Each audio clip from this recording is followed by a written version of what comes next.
안녕하세요, 성도 여러분. 25년 6월 29일 주일 묵상입니다. 오늘 말씀은 창세기 1장 이어서 두 번째 하나님 말씀의 묵상입니다. 26절부터 28절까지 말씀 봉독하겠습니다. 하나님이 이르시되 우리가 형상을 따라 우리 모양대로 우리가 사람을 만들고 그들로 바다의 물고기와 하늘의 새와 가축과 온 땅과 기는 모든 것을 다스리게 하자 하시고, 하나님이 자기 형상 곧 하나님의 형상대로 사람을 창조하시되 남자와 여자를 창조하시고, 하나님이 그들에게 복을 주시며 하나님이 그들에게 이르시되 생육하고 번성하며 땅에 충만하라. 땅을 정복하라. 바다의 물고기와 하늘의 새와 땅에 움직이는 모든 생물을 다스리라 하시니라. 아멘. 오늘 말씀은 제목은 모든 것을 다스리게 하자입니다. 오늘 말씀의 핵심은 하나님께서 우리의 사명, 하나님께서 사람을 만드신 목적이 무엇인가, 그리고 그 사명을 이루기 위해서 우리는 어떻게 행동하기를 하나님께서 원하시는가에 대해서 함께 묵상하기를 원합니다. 26절에 하나님께서 세 분이서 의논을 했어요. 여기 세 분으로 나옵니다. 오늘 본문에는 복수형으로 나와요. 근데 성부, 성자, 성령께서 그 말이죠. 우리 삼위일체로 믿으니까 의논을 하셨는데, 우리가 우리의 형상을 따라 우리 모양대로 만들자. 그 전에 전제가 있었죠. 왜 모여서 의논을 했을까? 자, 천지창조를 5일 동안 다 했어요. 그러면서 모든 자연을 다 창조하셨는데, 마지막으로 우리 자연과 동물을 창조하셨는데, 마지막으로 가만히 보니까 우리가 창조한 모든 것을 우리 대신해서 뭔가 좀 관리를 해줄 존재가 필요하다. 그래서 의논을 한 겁니다. 그런 존재를 우리가 창조를 하자. 그래서 땅에 끼는 모든 것을, 그렇죠, 우리 창조한 그들로 바다의 물고기와 하늘의 새와 가축과 온 땅에 끼는 모든 것을 다스리게 하자. 여기서 다른 말로 표현하면 관리하게 하자, 그 말이죠. 대신 관리하게 하자, 이런 뜻입니다. 하나님께서 삼위 하나님께서 서로 의논하셨어요. 이 모든 창조를 우리 대신 관리해줄 존재가 필요한데, 그 존재를 우리가 만들기로 의논을 하고 결정하시고, 그런데 우리가 일일이 이렇게 다 지적해서 이렇게 저렇게 막 하기를 하려면 힘들잖아요. 그래서 하나님께서 오토매틱으로 하나님의 생각대로 마음대로 잘 자동적으로 이렇게 잘 관리를 해줄 수 있는 존재가 필요하다 해서, 그러려면 우리의 성품을 닮아야 된다. 하나님께서 그러신 거예요. 의논하신 거예요.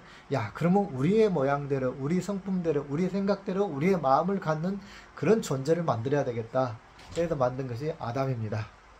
그래서 아담에게는 하나님의 성품을 신학적으로 볼 때, 인간 창조에서 신학적으로 볼 때, 우리 인간 속에는 하나님의 성품이 다 그대로 있다. 본질적으로, 기본적으로, 하나님의 모양대로, 하나님을 닮게 창조됐기 때문에, 하나님의 사랑이 우리 가운데 있고, 하나님의 공의가 있고, 하나님의 창조력이 있고, 하나님의 전능함이 우리에게도 있고, 이렇게 다 있는 거예요. 본질적으로.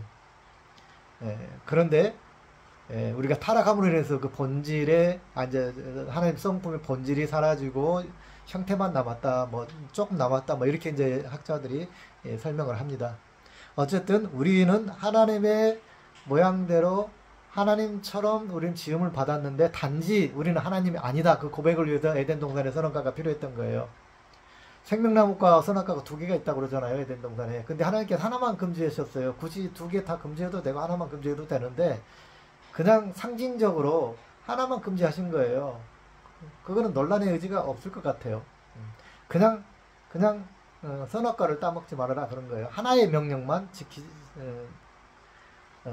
순종하는 것으로 인해서, 지키는 것으로 인해서 네가 하나님처럼 모든 능력이 다 있지만 인간이란 존재가 하나님은 아니라는 걸 고백해라, 그걸로 이렇게 하신 건데, 아담과 하와가 그냥 그 고백을, 그 계약을 무너뜨리고 죄를 지었잖아요. 하나님처럼 되려고. 자, 오늘 인간 창조 하나님께서는 이렇게 하셨어요. 왜 하나님처럼 만드셨을까? 왜죠? 하나님처럼, 하나님의 생각대로, 하나님의 마인드대로 이 세상을, 창조주의 마인드대로 이 세상을 관리하기 위해서, 잘 관리하기 위해서, 그렇게 하기 위해서 만들었다 그 말이죠. 자, 비유를 해보면 연주자가 악보를 보고 연주할 때 어떻게 합니까? 악보에 쓰여진 대로 박자와 음나지를 맞춰서 연주를 하잖아요. 그죠? 예. 만든 사람의 의도를 생각하고 연구하면서 만든 사람의 의도에 잘 맞춰서 잘 해석해서 음악을 하게 되는 것이죠. 그렇게 하기 위해서 하나님께서는 하나님을 닮은 인간을 창조하셨다 그 말입니다. 오늘 가장 기본적인 주제를 두 가지를 말씀드렸어요. 하나님의 저와 여러분을 왜 이 땅에 보내셨는가 하는 거죠. 이제 적용하면 하나님께서 저와 여러분을 왜 이 땅에 보내셨는가, 하나님의 뜻 안에서 하나님을 대신해서 하나님의 일을 이 땅에 하게 하시려고 이렇게 풀어볼 수가 있는 것이죠. 여러분은 왜 이 땅에 하나님께서 보내셨다고요? 하나님을 대신해서 하나님의 일을 이 땅에 하게 하기 위해서, 그걸 사명이라고 하죠. 물론 이 사명에는 뭐 종교적 사명, 무슨 뭐 개인적 사명 여러 가지가 있겠습니다. 사회적 사명 이렇게 여러 가지가 있겠습니다만은 기본적으로 꼭 목사가 된다, 선교사가 된다, 뭐 이런 걸 말하는 게 아니고 하나님께서 이 삶 속에서, 우리의 삶 속에서 하나님의 뜻을 듣고 잘 실천하도록, 관리하도록, 어떤 사명을 잘 수행하도록 하기 위해서 이 땅에 보내셨다라는 것입니다. 자, 이제 성경에 있는 내용으로 이제 그럼 하나님께서는 그 목적에 대해서 다시 한번 조금만 더 우리가 묵상을 하기를 원합니다.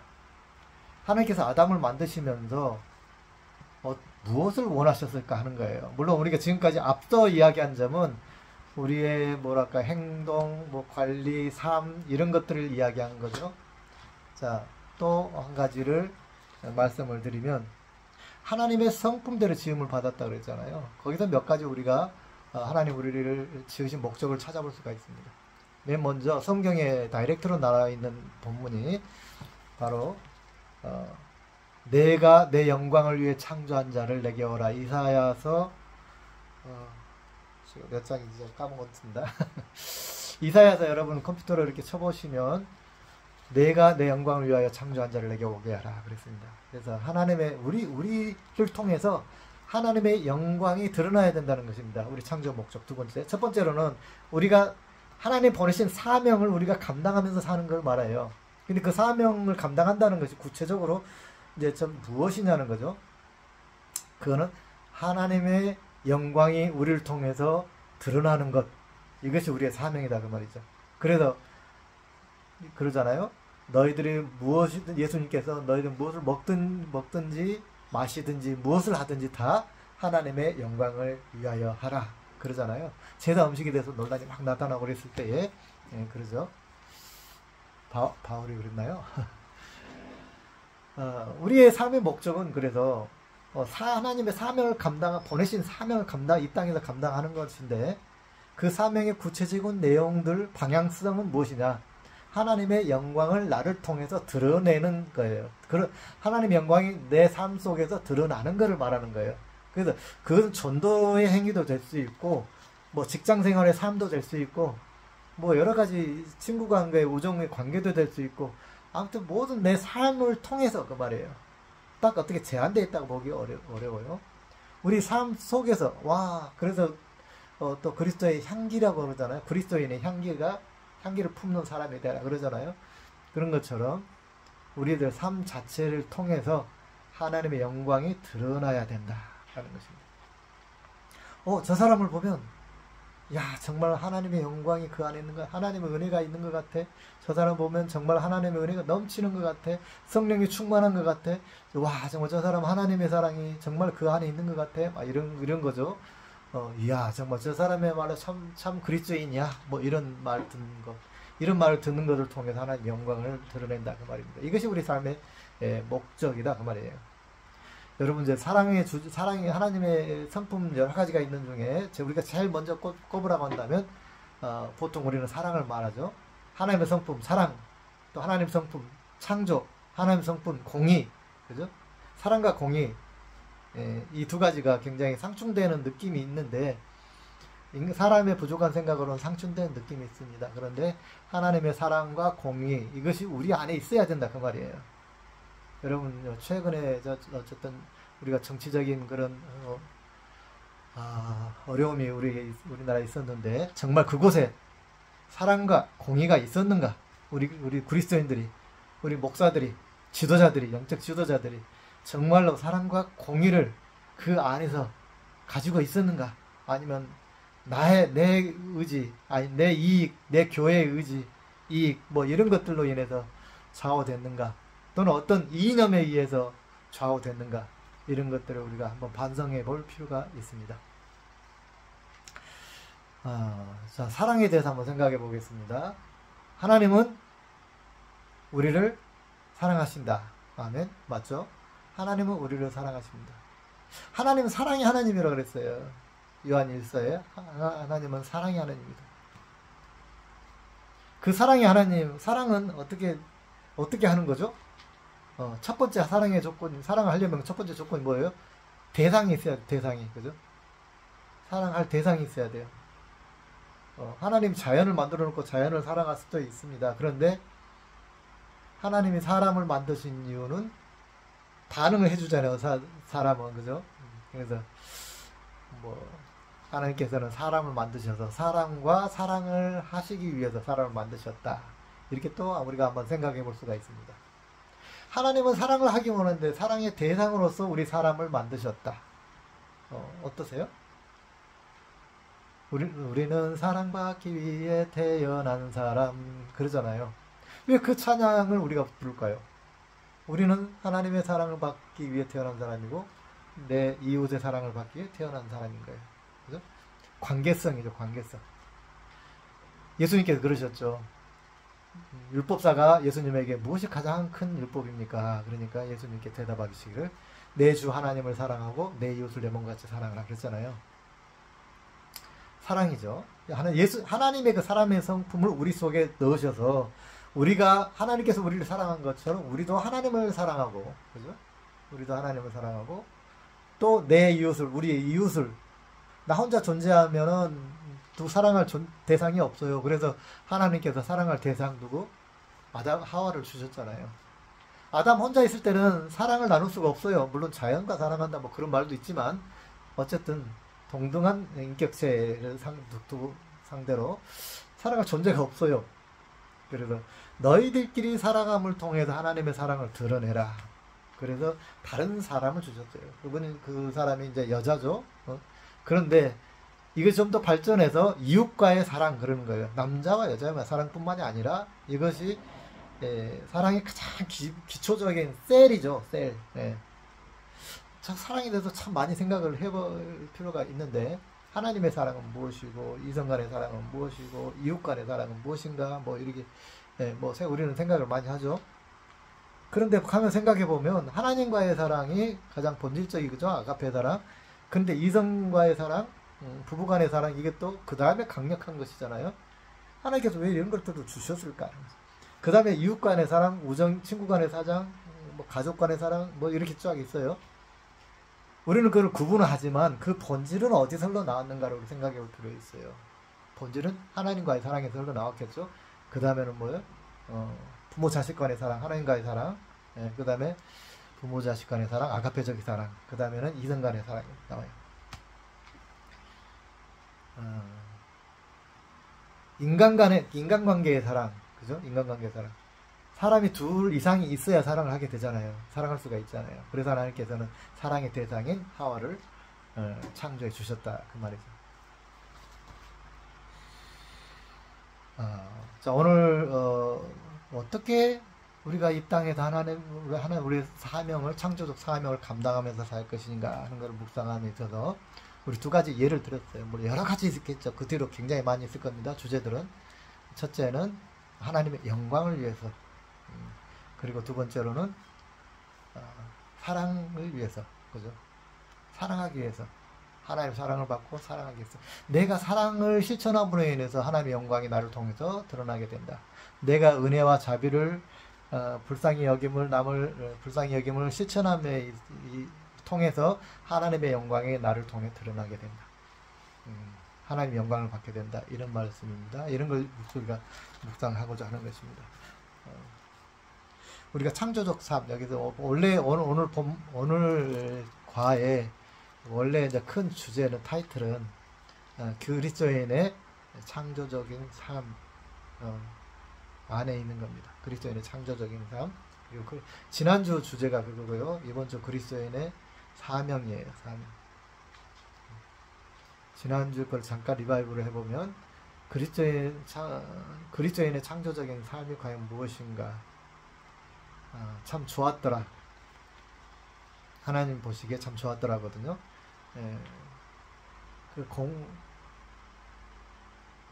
그리고 그거는 바로 창조 이전의 세상과 창조 이후 세상, 변화된 세상을 우리가 비교하면서 지난주에 말씀 묵상할 수가 있습니다. 창조 이전의 삶, 공허하고 혼돈하고 어둠이란 세 단어가 나옵니다. 공허하다, 아무것도 없다. 그 아무것도 없는 곳에서 창조적인 삶을 산다. 하나님 창조하신 것처럼 우리는 창조의 기능을 받고 태어났기 때문에 우리도 창조할 수 있다. 그래서 뭐 많은 것들을 우리가 만들어내잖아요. 물론 하나님과 같은 원천적인 무에서 유를 창조하는 건 아니지만 있는 재료를 가지고 많이 우리 아이디어를 들여서 창조적인 삶을 사는 거예요. 능동적이고 창조적인 삶, 개발하는 삶을 사는 것, 이것이 바로 그리스도인의 창조적인 삶이에요. 두 번째로는 혼동이죠. 혼동. 무질서죠. 무질서한 거는 하나님의 창조적인 삶이 아니에요. 그리스도인의. 하나님은 많은 어둠과 빛과 모든 궁창과 뭐 별과 이런 것들에 대한 질서를 부여하셨어요. 자연의 질서를 부여하셨어요. 그런 자연의 질서라는 건 뭡니까? 우리 삶의 질서를 말한 거예요. 우리 삶의 질서, 신앙적 질서, 교회 안의 질서, 사회적 질서, 가정의 질서, 이런 모든 질서를 말하는 것이죠. 이 질서가 있는 곳이 우리나라 표현도 그렇잖아요. 질서를 지키는 것이 아름답다. 뭐 그런 표현가 있잖아요. 질서가 아름다운 것이다. 바로 성경에서 나온 이미지가 아닐까요? 청소를 잘 해놓으면 아름답잖아요. 그죠? 내 마음은 더 깨끗해지는 것 같고, 청소를 잘하면. 정리를 잘 해놓으면 그런 것이죠. 질서를 정리를 잘 해놔야 다음 일이 잘 진행이 돼요. 그죠? 그런 것처럼 우리는 그리스도인의 창조적 삶은 먼저 긍정적이고 창조적인 마인드를 가지고 무엇든지 새롭게 만들어가는 걸 말하는 거죠. 특히 여기서 신앙적으로 창조적 삶의 신앙적인 그 간증이 뭐가 있냐면 내게 없는 능력이라고 생각되었는데 신앙 안에서 하나님께 주신 것들이 있어요. 저 같은 경우에 간증했죠. 저에게는 경영의 능력이 전혀 없다. 나는 리더자의 그런 최종 결정권자를 할 수 없다라고 생각했어요. 왜냐하면 결정장이 비슷한 게 있었기 때문에. 그런데 어느 날 보니까 믿음 안에서 하나님께서 나를 결정하는 사람으로 만들어 놓으셨다는 거죠. 이게 이런 삶을 믿음 안에서 이런 삶을 살아간다는 것이 바로 창조적인 삶을 살아가는 것이다. 라고 저는 간증을 할 수 있습니다. 그리고 창조적인 삶, 그 다음에 정리하는 삶, 그죠? 선과 악을 분별하고 정리하는 삶, 이런 걸 말하는 거죠. 좋고 그런 합리적이고 비합리적인 것, 옳고 그른 것, 뭐 이런 이제 도덕적인 것까지 다 포함해서 사회 규범을 다 포함해서 그런 정리되는 규범을 따라 살아가는 그런 삶 말하는 거죠. 세 번째는 어두움이라는 거죠. 어두움. 빛이 들어오면 어둠이 물러간다. 그래서 어두웠던 걸 하나님께서 빛을 창조하셔서 아름답게 만드셨잖아요. 그래서 이 하나님 말씀이 우리 삶에 들어오면, 우리 속에 들어오면, 저와 여러분 속에 들어오면 우리는 이 세 가지의 삶을 살 수 있어야 된다 그 말입니다. 그리스도인으로서, 하나님의 자녀로서. 그래야 우리는 하나님의 창조적인 삶을 살아가고 있다는 걸 말할 수가 있습니다. 하나님의 천지창조 이야기가 나하고는 전혀 무관해요. 단순히 뭐 자연을 잘 지키자, 뭐 자연을 보존하자, 막 이런 말도 해당이 된다고 볼 수 있습니다만은 그것보다도 더 본질적이고 중요한 거는 본문에서 찾아봤을 때 이 세 가지인 거예요. 창조적인 삶, 그 다음에 정리하는 정돈된 삶, 선과 악을 분별하고 정돈된 삶, 그 다음에 어두움과 싸워 이기는 것, 유혹을 물리치는 삶. 그죠? 어두운 곳을 밝게 만드는 빛의 삶, 하나님 말씀으로 이렇게 빛으로 살아가는 삶, 이런 걸 말하는 겁니다. 이런 삶을 살 때 우리는 창조적인 삶을 살고 있다라고 말할 수가 있을 것입니다. 오늘 이제 지난주에 1과까지 포함해서 서머리 하면서 오늘 말씀을 마칩니다. 1과 2과 지금 오늘 같이 했습니다. 우리 한번 이렇게 쉽게 짧은 시간에 하지만 이 말씀을 깊이 제가 서머리에서 다시 올려드리겠습니다. 여러분 이 말씀을 본문을 가지고 묵상하실 때마다 그냥 가볍게 한번 툭 읽고 지나가는 게 아니라 이 창조적인 삶이 나하고 무슨 상관이 있고 내가 어떻게 묵상하며 살아가야 되고 실천하며 살아가야 되는가 하는 걸 깊이 묵상하시면서 살면 우리 하나님의 은혜가 저 여러분의 크게 넘치시리라 믿습니다. 아멘. 기도하겠습니다. 영광의 주님 감사합니다. 우리가 오늘 이제 창세기를 묵상하고 있습니다. 창세기 1장 하나님의 창조 안에서 우리가 어떻게 살아가야 될 것인지 하나님의 창조가 우리 그리스도인의 삶에 어떻게 적용이 되어야 될지를 묵상하고 있습니다. 주님 지혜를 주시고 감동을 주시고 실천할 수 있는 힘을 능력을 주시옵소서.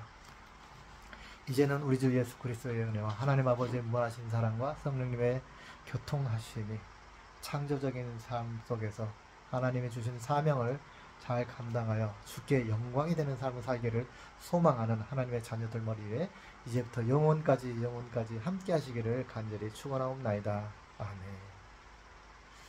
할렐루야. 한 주간도 기쁜 묵상과 함께 승리하시기 바랍니다.